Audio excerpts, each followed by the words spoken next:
बिस्मिल्लाहिर्रहमानिर्रहीम। हम डिस्कस कर रहे हैं फर्स्ट ईयर एफएससी का मैथ। हमारे चैनल का नाम आसफ महमूद एपी मैथमेटिक्स है। आप हमारे चैनल को लाइक करें, सब्सक्राइब करें और आगे शेयर करें। आज हम डिस्कस करेंगे चैप्टर नंबर 13 जो इनवर्स ट्रिग्नोमेट्री का फंक्शन है। उसमें जो सबसे हमारे पास इंपॉर्टेंट डेफिनेशंस है वो है प्रिंसिपल साइन फंक्शन। देखिए, एक तो हमारे पास सिंपल फंक्शन होता है साइन कॉस का, ये हमारे पास है प्रिंसिपल साइन फंक्शन। यहाँ पे हम डोमेन और रेंज को पे रिस्ट्रिक्शन लगाते हैं, यानी खास तौर पे डोमेन पे। लेट हमारे पास फंक्शन है y is equal to sine x is defined by, हम कंडीशन लगाएंगे इसके डोमेन पे कि जो डोमेन है साइन की वो हमारे पास हो -π/2 से +π/2। तो देखिए मैंने लिखा है -π/2 less than x less than π/2। तो इसको हम क्लोज ब्रैकेट में लिख सकते हैं -π/2 से +π/2। इसका मतलब जो हमारे पास प्रिंसिपल साइन है उसकी डोमेन -π/2 से +π/2। जो इसकी रेंज होगी वो हमारे पास होगी -1 से +1। यानी अगर आप यहाँ x की वैल्यू -π/2 पुट करेंगे तो y की वैल्यू क्या आएगी -1। अगर आप x की वैल्यू π/2 पुट करेंगे तो y की वैल्यू क्या आएगी +1। देखें, जो आप x की वैल्यू है वो आपकी डोमेन है, जो y की वैल्यू आती है वो आपकी क्या है, रेंज है। तो इसका मतलब आपके पास जो रेंज है -1 से +1, इसको हम कहेंगे is called principal sine function. क्योंकि जब भी आप रिस्ट्रिक्शन लगाते हैं तो किस पे लगाते हैं, डोमेन पे। क्योंकि डोमेन हमारे पास इंडिपेंडेंट वेरिएबल होता है और रेंज हमारे पास डिपेंडेंट वेरिएबल होता है। इसी तरह inverse function let y is equal to sine inverse x। बात काबिल गौर है, जो फंक्शन में डोमेन होती है वो इनवर्स में क्या हो जाती है, रेंज। आपको पता है कि इनवर्स में जो डोमेन है वो रेंज में चेंज हो जाती है, जो रेंज है वो डोमेन में चेंज हो जाती है। इज डिफाइंड बाय, अब इसकी डोमेन क्या होगी हमारे पास -1 से +1। देखें, वहां पे जो रेंज थी वो इसमें क्या हो जाएगी, डोमेन। तो जिसको हम ऐसे भी लिख सकते हैं क्लोज ब्रैकेट में -1 से +1। जो इसकी रेंज होगी, रेंज हमारे पास आएगी -π/2 से +π/2, जिसको मैं क्लोज ब्रैकेट में लिखना चाहूं -π/2 से +π/2 is called principal inverse function. तो देखें, जो बात काबिल गौर है कि फंक्शन और इनवर्स में क्या रिलेशन होती है।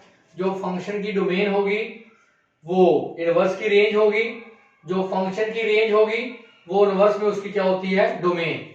हमारे पास एग्जांपल नंबर 1 है find value of sine inverse √3/2।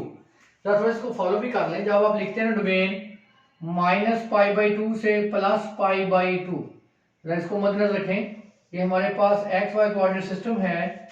हमारे पास 0 से π/2, आपने पढ़ा होगा कि एंटी क्लॉकवाइज एंगल पॉजिटिव होता है और क्लॉकवाइज एंगल नेगेटिव -π/2। इसका मतलब है कि जो हमने साइन की वैल्यू फाइंड आउट करनी है साइन इनवर्स की, उसका जो आंसर हमारे पास वैल्यूज है वो -π/2 और +π/2 के क्या रहेगी, दरमियान रहनी चाहिए। तो देखिए यहाँ पे मैं लेट करके इसको y के इक्वल ले लिया, साइन इनवर्स √3/2। इधर जाकर इनवर्स क्या हो जाएगा, खत्म। Sine y is equal to √3/2। सिर्फ जस्ट मैंने इसको y के बराबर इसलिए लिया ताकि आपको डोमेन बता सकें। जो उसकी डोमेन है वो -π/2 से क्या है, +π/2। -π/2 से +π/2। तो दोबारा इसको उसी फॉर्म में लिख दें, साइन इनवर्स √3/2। देखिए मैंने दोबारा इसको उसी फॉर्म में लिख लिया। तो अब आप देखें ये साइन इनवर्स √3 किस एंगल की वैल्यू है, 60 की, तो क्या लिखेंगे π/3। तो देखें जो π/3 है वो हमेशा बिलोंग करे -π/2 के और +π/2 के दरमियान। जो आपका आंसर है प्रिंसिपल साइन और इनवर्स का, वो आंसर -π/2 और +π/2 के बाहर नहीं जाना चाहिए। Let y is equal to sine inverse -1/2, इधर इनवर्स खत्म हो जाएगा, sine y is equal to -1/2। आपको पता है साइन की जो डोमेन है वो -π/2 से +π/2 है, तो इसको अगर दोबारा इनवर्स की फॉर्म में लिख लें साइन इनवर्स -1/2, तो आपको पता है कि साइन की जो वैल्यू होती है नेगेटिव एंगल के साथ वो बाहर मल्टीपल बन जाता है साइन इनवर्स 1/2। आपको पता है साइन इनवर्स 1/2 किसकी वैल्यू होती है 30 की, यानी π/6। अगर आप गौर करें तो जो -π/6 है वो हमेशा लाई करेगा बिटवीन -π/2 एंड +π/2। इसका मतलब हमारा जो वैल्यू आ गई y की वो क्या आ गई -π/6। अब हमारे पास है प्रिंसिपल कोसाइन फंक्शन। देखिए let y is equal to cos of x is defined by, हम क्या लगाएंगे इसकी डोमेन पे रेस्ट्रिक्शन लगाएंगे। डोमेन जो हमारे पास है प्रिंसिपल कॉस की 0 से π, इसको हम ऐसे भी लिख सकते हैं क्लोज इंटरवल में 0 से π। जो डोमेन होता है ये इंडिपेंडेंट वेरिएबल होता है, जो रेंज होती है ये डिपेंडेंट वेरिएबल होता है। तो देखें इसकी जो हमारे पास डोमेन होगी वो -1 से +1, जिसको हम लिख सकते हैं क्लोज इंटरवल में 0 से π, is called principal cosine function. Next हमारे पास है प्रिंसिपल इनवर्स कोसाइन फंक्शन। तो क्या लिखेंगे let y is equal to cos inverse of x is defined by, हम क्या करते हैं इसकी डोमेन को रिस्ट्रिक्ट कर देते हैं, डोमेन पर रिस्ट्रिक्शन लगाएंगे। मैंने आपको बताया था कि जो आम फंक्शन में डोमेन होती है वो उसमें रेंज, जो इसकी रेंज होती है वो उसकी डोमेन।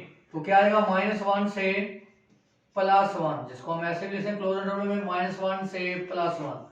जो इसकी रेंज होगी इनवर्स फंक्शन की वो उसका उल्ट हो जाएगी 0 से π, इसको मैं लिख सकता हूँ क्लोज इंटरवल में 0 π, इज कॉल्ड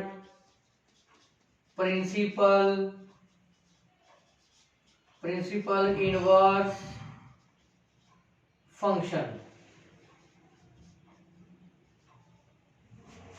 तो हमारे पास एग्जांपल नंबर 2 है फाइंड द वैल्यू ऑफ। अगर आप देखें जो इसकी डोमेन है कॉस की वो है 0 to π, तो आगे नोट करना है 0 π/2 π, यानी हम फर्स्ट और सेकंड क्वाड्रेंट तक महदूद रहेंगे। तो आपको पता है कि पहले क्वाड्रेंट में कॉस की वैल्यू पॉजिटिव, सेकंड क्वाड्रेंट में कॉस की वैल्यू नेगेटिव। तो अगर आपने वैल्यू फाइंड आउट करनी हो फर्स्ट क्वाड्रेंट में तो बड़ा डायरेक्ट थीटा लेते हैं। अगर आपने सेकंड क्वाड्रेंट में वैल्यू फाइंड करनी हो तो पाई में थीटा माइनस कर दो। देखिए अगर आप सेकंड क्वाड्रेंट है पाई तक, अगर आप पाई में से कोई वैल्यू माइनस करेंगे तो वो किस क्वाड्रेंट में आ जाएगी सेकंड में।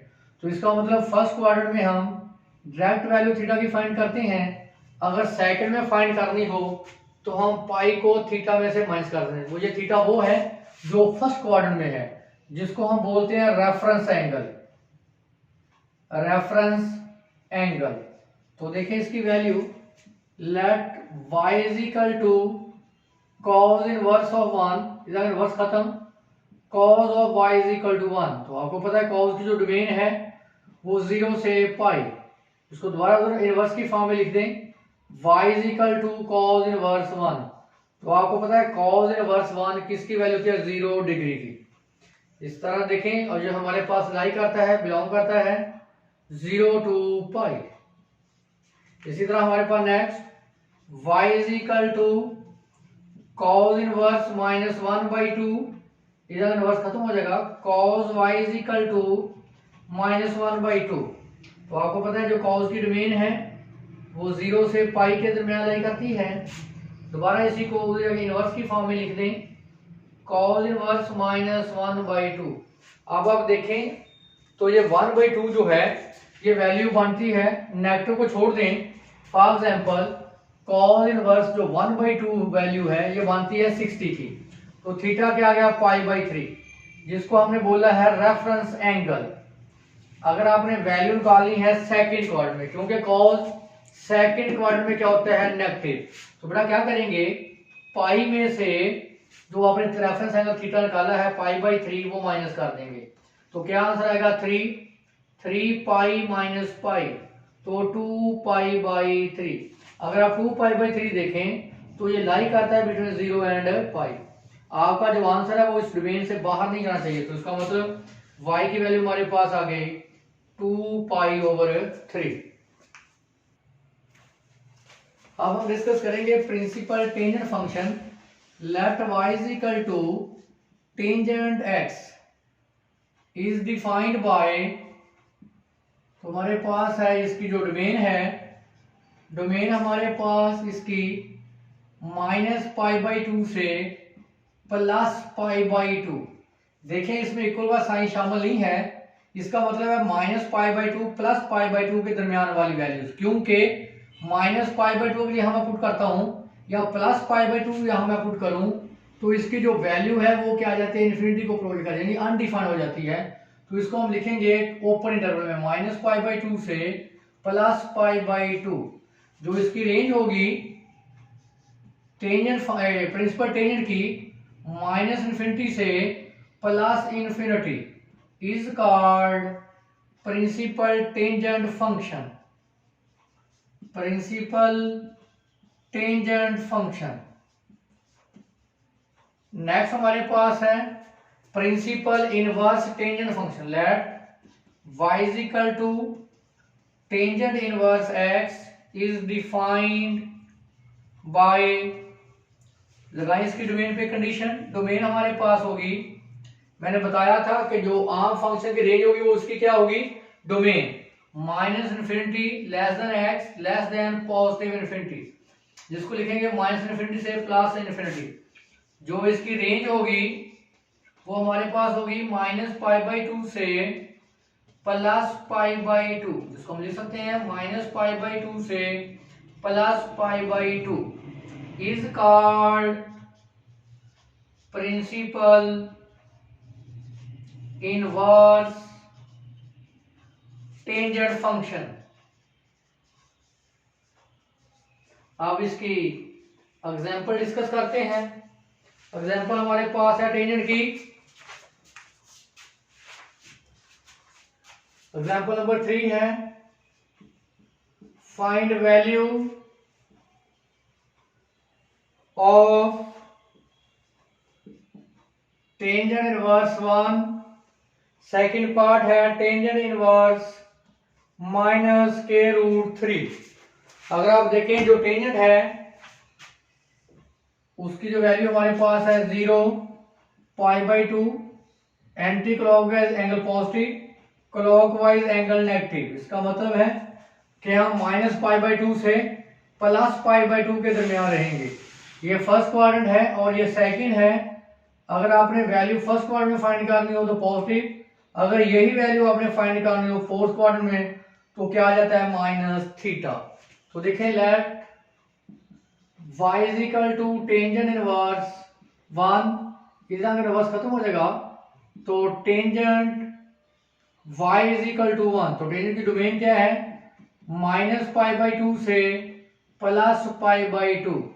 दोबारा इसको उसी इनवर्स फॉर्म में लिख लें, y is equal to tangent inverse 1। तो आपको पता है टेन इनवर्स किसकी वैल्यू है π/4। टेंजेंट 45 की वैल्यू क्या होती है 1। इस सेकंड पार्ट का सॉल्यूशन देख लें, let y is equal to tangent inverse -√3। इधर इनवर्स खत्म, y is equal to tangent y is equal to -√3। जो टेंजेंट की डोमेन है -π/2 से +π/2। तो दोबारा इसको रिवर्स फॉर्म में लिखने जाकर y is equal to tangent inverse -√3। तो आपको पता है कि टेंजेंट का इनवर्स बाहर क्या बनेगा मल्टीपल टेंजेंट इनवर्स √3। तो ये किसकी वैल्यू है हमारे पास, टेंजेंट 60 की, तो -π/3। तो देखें जो -π/3 है वो लाइज बिटवीन -π/2 से +π/2। जो भी हमारा आंसर आए वो -π/2 और +π/3 के दरमियान होना चाहिए।